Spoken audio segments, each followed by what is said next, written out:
À moins 18 degrés, l'air ne ressemble plus vraiment à de l'air. Il ressemble à quelque chose de solide, comme si tu respirais des petites aiguilles. À ces températures, dormir n'est pas se reposer, c'est résister. Et pourtant, il existe des personnes sans abri qui passent la nuit dehors, dans des voitures, sous des abris improvisés, et qui se réveillent en vivante le lendemain matin, pas par miracle, par stratégie. La première chose qu'elles comprennent, c'est quelque chose que presque personne n'imagine. Le froid du sol tue plus vite que le froid de l'air. L'air peut être glacial, mais si tu es correctement séparé du sol, ton corps a une chance. Si tu ne l'es pas, la chaleur se vide vers le bas, comme si tu étais branché à une énorme batterie qui te draine lentement. Le béton, la terre gelée, et même le métal d'un banc absorbent la chaleur avec une efficacité brutale. C'est pour ça que la première priorité n'est pas de se couvrir par-dessus, mais de s'isoler par-dessous. Du carton, des couches de carton. Pas une feuille fine, mais plusieurs couches superposées. Chaque couche emprisonne de petites poches d'air, et cet air, c'est ça qui isole vraiment. 3, 4, 5 couches, si possible. Assez pour que le corps ne soit pas en contact direct avec la surface froide. S'il y a accès à de la mousse, à un vieux tapis, à un matelas de camping récupéré, c'est encore mieux. Mais le carton reste la ressource la plus courante parce qu'il est partout. Derrière les supermarchés, dans les zones de recyclage, dans les rues commerçantes. Et quand le thermomètre affiche moins 18, le carton cesse d'être un déchet. Il devient du matériel de survie. Une fois le sol isolé, arrive le deuxième principe. Créer une bulle d'air immobile autour du corps. Le froid en mouvement est bien plus agressif que le froid statique. Le vent vole la chaleur en permanence, mais même sans vent, l'air sous un pont, dans un abri improvisé ou dans une voiture, peut circuler si rien ne le bloque. C'est pour ça que beaucoup de gens réduisent l'espace où ils dorment. Ils ne s'allongent pas au milieu d'un espace ouvert s'ils peuvent de l'éviter. Ils cherchent des coins, des recoins, des zones où l'air a moins de distance pour circuler. Ils suspendent des couvertures, placent du carton à la verticale, utilisent au dos des sacs comme barrière. L'objectif n'est pas de construire une maison, l'objectif est de réduire le volume d'air que le corps doit réchauffer. À des températures extrêmes, la chaleur corporelle est la seule source constante. Et cette chaleur n'est pas infinie. Alors on la conserve comme si c'était du carburant. Et là, un autre détail devient crucial. Les couches de vêtements ne se mettent pas au hasard. Une couche intérieure relativement sèche et ajustée qui garde la chaleur près de la peau sans bloquer la circulation. Ensuite, une couche intermédiaire qui emprisonne l'air. Puis une couche extérieure qui coupe les courants. Trop de couches serrées est une erreur. Le sang doit circuler. Si la circulation diminue, les mains et les pieds refroidissent beaucoup plus vite. La tête est toujours couverte. Pas parce que toute la chaleur s'échappe par là, comme on l'exagère parfois, mais parce que c'est une zone très exposée et très vascularisée. Un bonnet, une capuche, même une écharpe enroulée peuvent faire une différence réelle pendant des heures. Mais il y a quelque chose que presque personne ne mentionne quand on parle de dormir à moins 18 degrés, l'humidité interne. Le corps produit de la vapeur en continu, en respirant et en transpirant, même quand tu ne t'en rends pas compte. Dans un espace fermé, cette vapeur s'accumule et peut humidifier les couches extérieures. Et un vêtement humide perd très vite sa capacité isolante. C'est pour ça que ceux qui survivent le mieux évitent de transpirer avant de dormir. Pas d'exercice intense juste avant de s'allonger. Pas de sac de couchage avec des vêtements mouillés, même légèrement. Dans ces conditions, sec égale chaud. Il y a un autre principe essentiel, entrer dans l'espace de repos déjà chaud. Il ne s'agit pas de transpirer, mais de monter légèrement la température du corps avant de s'allonger. Quelques minutes de mouvement doux, marcher un peu, activer la circulation, puis entrer immédiatement dans le sac ou sous les couvertures pendant que le corps est encore tiède. Si tu entres froid, le sac ne te réchauffe pas. Il ne fait que conserver ce que tu as déjà. Et maintenant, une vérité inconfortable, à moins 18 degrés, la nuit la plus dangereuse n'est pas la première. C'est la troisième ou la quatrième. Parce que l'usure commence à se faire sentir. Le sommeil coupé, la tension permanente, l'absence de récupération. La stratégie n'est donc pas seulement passer cette nuit, c'est garder le corps fonctionnel plusieurs jours d'affilée. Ceux qui vivent de dehors développent une sorte de calcul permanent, où il y a moins de vent, où le sol n'est pas totalement gelé, où on peut bloquer les courants, où l'environnement offre au moins un minimum de protection. Sous des ponts, près de bâtiments qui coupent tout le vent, dans des entrées abritées. Ce n'est pas du confort, c'est de la physique appliquée. Et même avec tout ça, le froid reste brutal. Mais quand le sol est isolé, l'air contenu et le corps sec et bien habillé, quelque chose apparaît. La différence entre impossible et supportable. Dans la partie suivante, on va entrer dans quelque chose d'encore plus intéressant. Comment certaines personnes génèrent de la chaleur supplémentaire sans électricité et comment elles placent cette chaleur sur des points stratégiques du corps pour multiplier l'effet, même quand l'environnement est à moins 18 degrés. Parce qu'à ces températures, chaque détail compte. C'est pour ça que les chaussettes deviennent un outil stratégique. Il ne s'agit pas seulement d'en mettre plusieurs paires. Si les chaussettes compressent trop, elles coupent la circulation et aggravent le problème. L'idéal, ce sont des couches qui laissent de l'espace pour que l'air reste piégé, sans serrer. On évite aussi de mettre les pieds dans des chaussures humides avant de dormir. Même si la chaussure protège du vent, si elle retient l'humidité, elle peut devenir une chambre froide.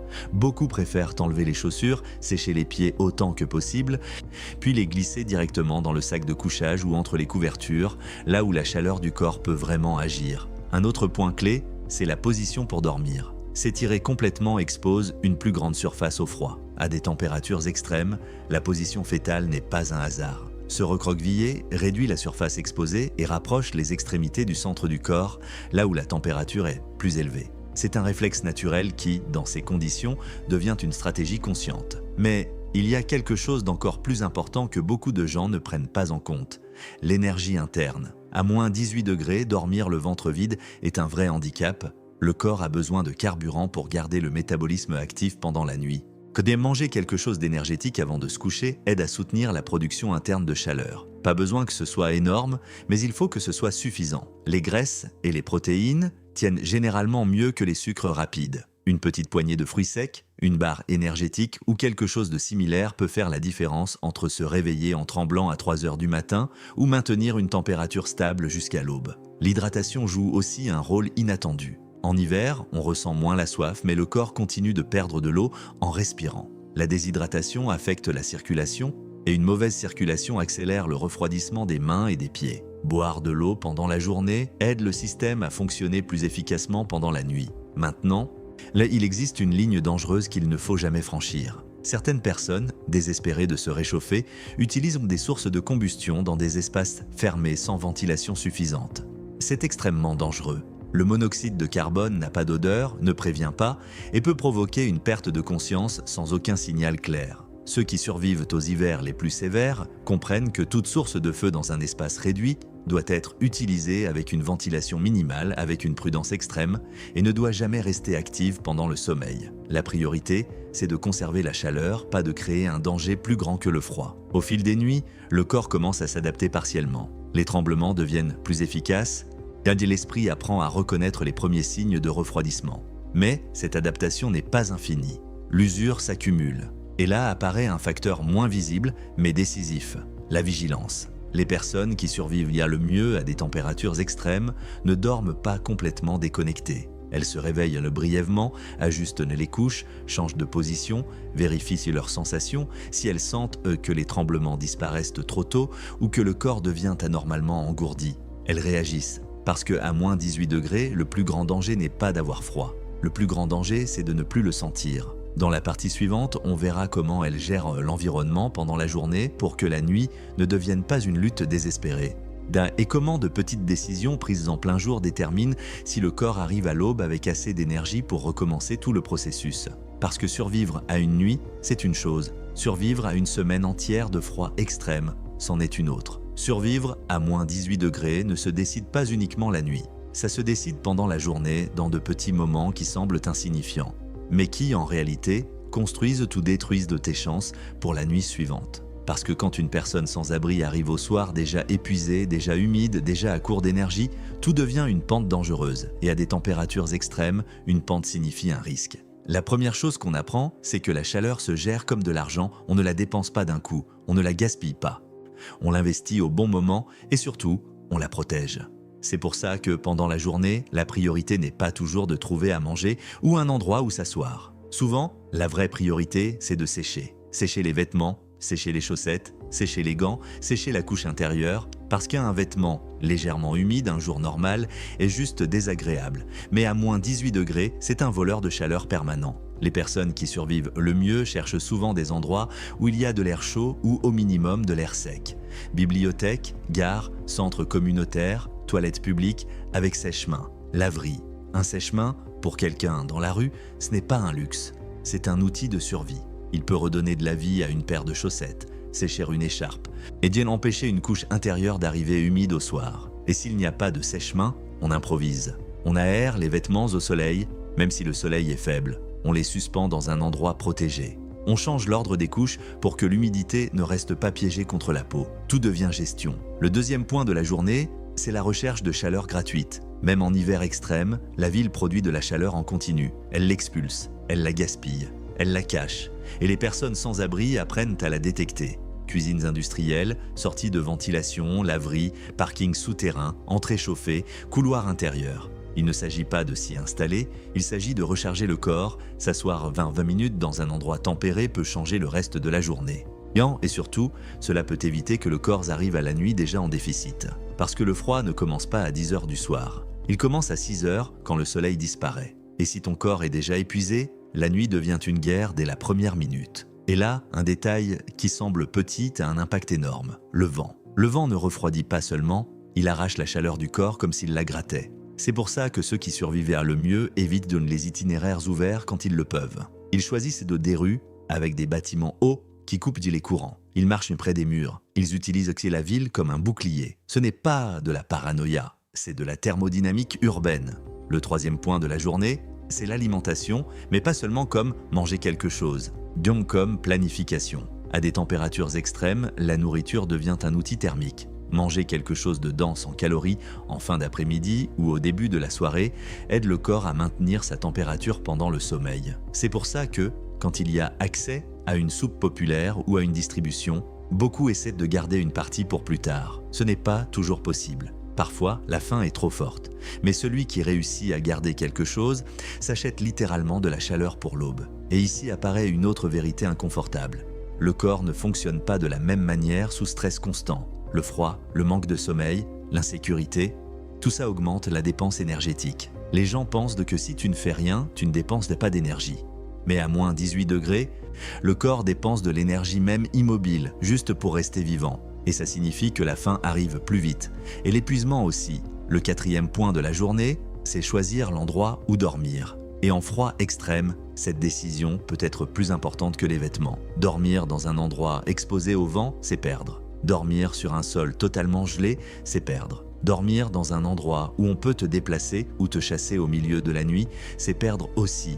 Parce que casser le nid thermique et devoir marcher au milieu de la nuit peut être dévastateur. C'est pour ça que beaucoup cherchent des lieux qui remplissent 3 conditions. Protection contre le vent, surface moins agressive et possibilité de rester sans interruption. Sous des ponts, oui, mais pas n'importe où. Près de murs, oui, mais pas là où il y a des courants. Dans des coins, oui, mais pas là où le sol est humide. À moins 18 degrés, l'humidité du sol est un ennemi brutal. Si le carton se mouille, il perd une grande partie de son pouvoir isolant. C'est pour ça qu'on protège le carton comme si c'était une ressource précieuse. On l'enveloppe, on le garde, on le place sur une couche qui le sépare de l'humidité, on improvise une base, parce qu'un carton sec, c'est un matelas thermique, un carton mouillé, c'est une éponge glacée. Le 5e point de la journée, et l'un des plus sous-estimés, c'est la préparation mentale. En froid extrême, la peur peut devenir constante. La peur de ne pas se réveiller, la peur de se faire voler pendant le sommeil, la peur que le corps s'éteigne, et cette peur produit du stress. Le stress brûle de l'énergie.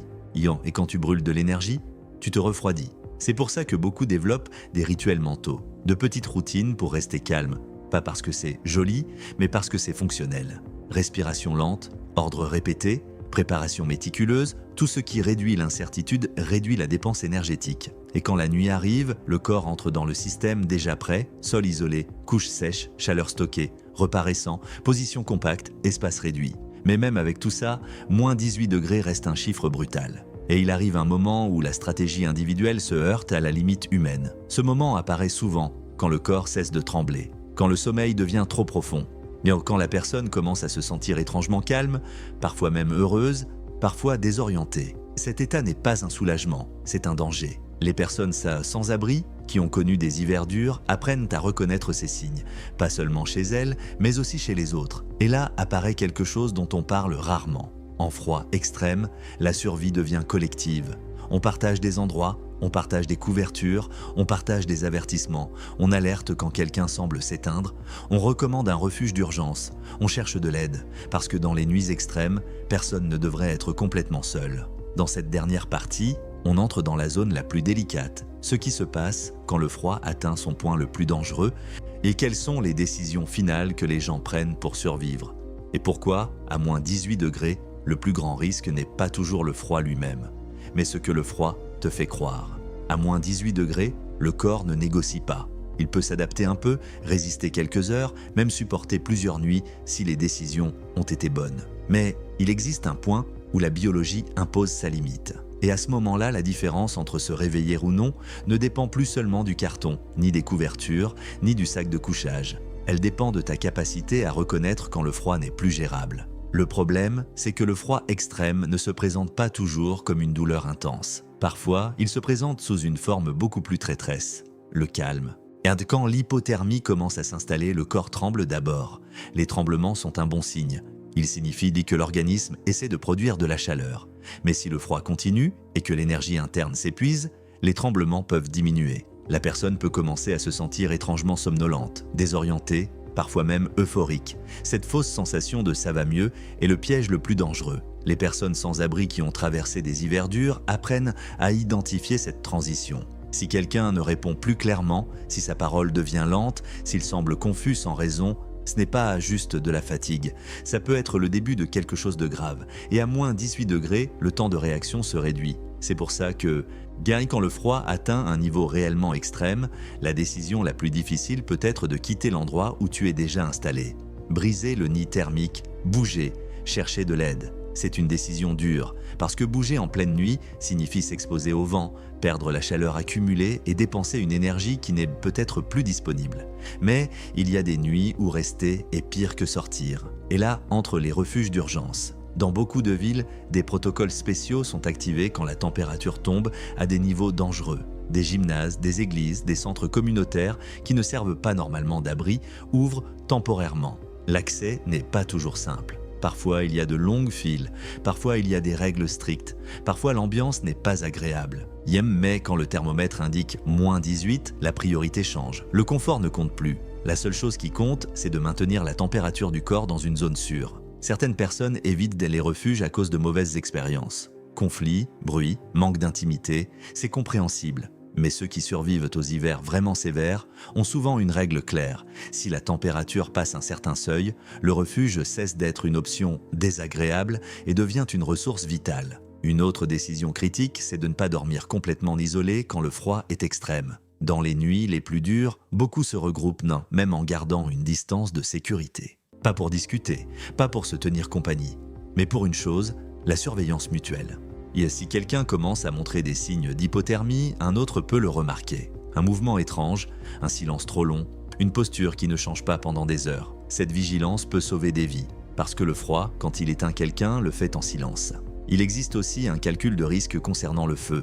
Allumer une petite source de chaleur peut sembler tentant quand tout est gelé. Mais dans un espace fermé, le risque de gaz toxique est réel. C'est pour ça que ceux qui comprennent le danger du froid comprennent aussi celui du monoxyde de carbone. On ne dort jamais avec une combustion active dans un espace fermé sans ventilation suffisante, jamais. Le froid extrême oblige à penser en termes de système, pas de solution miracle. Système d'isolation par le bas, système de couches sèches, il y a un système de chaleur ponctuelle, système d'alimentation stratégique, il y a un système de vigilance et système de retrait quand la limite humaine approche. Le plus dur, c'est que vu de l'extérieur, tout ça peut sembler exagéré. On peut croire qu'avec plus de vêtements, ça suffit. Mais à moins 18 degrés, chaque petite erreur se multiplie. Une couche humide, un carton mouillé, un mauvais endroit, un repas qui n'est pas arrivé, une nuit mal dormie, tout s'additionne et le corps ne pardonne pas l'accumulation. Et pourtant, malgré tout, il y a des gens qui traversent des semaines de froid extrême et atteignent le printemps, pas parce qu'ils sont invincibles, pas parce que le froid ne les touche pas, mais parce qu'ils ont appris à le respecter. Respecter le froid, c'est ne pas le sous-estimer. C'est comprendre que le sol est un ennemi, et que l'humidité est un ennemi, que le vent est un ennemi, que le sommeil excessif dans certaines conditions est un ennemi. Mais c'est aussi comprendre que le corps humain, bien protégé et bien géré, est incroyablement résistant. Et il y a autre chose qu'on oublie souvent. Quand quelqu'un survit à un hiver comme ça, il n'en sort pas pareil, il en sort avec une compréhension très claire de la fragilité de la chaleur, de la valeur d'un espace isolé, de la facilité avec laquelle on passe de l'inconfort au danger réel. Dormir au chaud, à moins 18 degrés, n'est pas une question d'héroïsme. C'est une question de stratégie, d'observation et souvent de soutien mutuel. Ce n'est pas glamour. Ce n'est pas romantique, c'est une chaîne de décisions bien prise sous pression constante. Et quand enfin, Yedia arrive un jour où le thermomètre indique 0 ou même 5 degrés positifs, ce chiffre que beaucoup trouvent Froid ressemble à un cadeau immense, parce que celui qui a vécu des nuits à -18 sait une chose, la chaleur n'est pas acquise. Elle se défend, nuit après nuit, décision après décision, jusqu'à ce que l'hiver, enfin, cède.